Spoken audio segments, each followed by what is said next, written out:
मीरपुर खास bureau chief Shahid नेमण Mirpur खास में एकता दिहाड़े जे हवाले सां सिंध यूनिवर्सिटी कैंपस में सकाफ़ती प्रोग्राम मल्हायो वियो। नौजवाननि जो गीतनि ते रक़्स। सिंध यूनिवर्सिटी कैंपस मीरपुर खास में एकता दिहाड़े जे हवाले सां नौजवाननि तरफ़ां हिकु सकाफ़ती प्रोग्राम रथियो वियो, जंहिं में सिंध अंदरि मुख़्तलिफ़ ॿोलियुनि ॻाल्हाईंदड़ नौजवान शागिर्दनि ऐं शागिर्दियाणियुनि वॾी अंग में शिरकत कई। रुथियल प्रोग्राम में नौजवान शागिर्द अजरकूं ऐं पटका पहिरीं शरीक थिया, जॾहिं त शागिर्दियाणियूं पिणु अजरकूं गज ऐं पटका पहिरीं शरीक थियूं।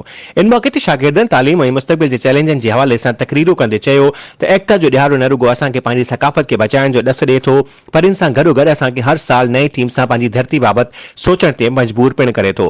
हिन चयो त हिन दफ़े तालीम बाबति सुठो मैसेज ॾिनो वियो आहे ऐं असांखे उमेद आहे त असां सकाफ़ती ॾियारे ते पंहिंजे कल्चर खे हथ वठराइण सां गॾोगॾु सिंध में तालीम जी बहितरी लाइ पिणु जाखोड़ींदासीं। इन मौक़े ते नौजवान शागिर्द ऐं शागिर्दियाणियुनि मुख़्तलिफ़ सकाफ़ती गीतनि ते रक़्स पिणु कयो।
जे गोडन गिसकण छडियो त चेल सां चुरंदियास, जे चेल चुरण छडियो त सीने सां सुरंदियास, जे सीने सुरण छडियो त अखियुनि सां ईंदियास, जे मिले त मिलंदियास न त गोरई जान जतन दरिया